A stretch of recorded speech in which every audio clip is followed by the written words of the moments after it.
লূত আলাইহিসসালামের স্ত্রী, যিনি কিনা মূর্তি হয়ে এখনও ঠায় দাঁড়িয়ে রয়েছে এই পৃথিবীর বুকেই। লূত আলাইহিসসালামের সময়কালে একটি ছেলের সাথে আর একটি ছেলের বিয়ে অনেক স্বাভাবিক একটি ব্যাপার ছিল। নাউজুবিল্লাহ। তারা সরাসরি নবীর ধর্মকে নিয়ে কটূক্তি করত এবং প্রকাশ্যে এইসব জঘন্য কাজে লিপ্ত থাকত।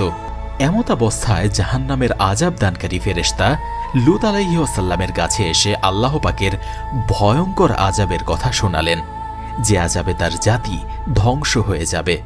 এবং তার সাথে আযাব দানকারী সেই ফেরেশতা আরও বললেন, তোমার স্ত্রী ধ্বংসের মুখোমুখি হবে, কেননা সে অবিশ্বাসীদের মধ্যে অন্যতম।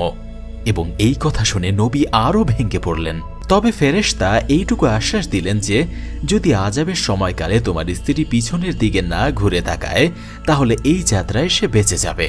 লূত আলাইহিসসালাম কিছুটা আশ্বাস পেলেন এবং পরিবারের সকল সদস্যদের বললেন, আযাব নাজিলের সময় কেউ যেন পিছনের দিকে না ঘুরে তাকায়।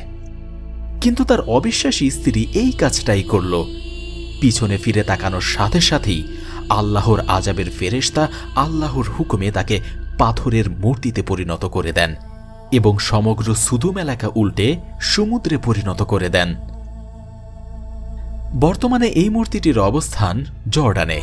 বিজ্ঞানীদের ভাষ্যমতে এই মূর্তির গঠনশৈলী খুব একটা মজবুত না, তবু বছরের পর বছর এভাবে দাঁড়িয়ে থাকাটা সত্যি অভাবনীয়।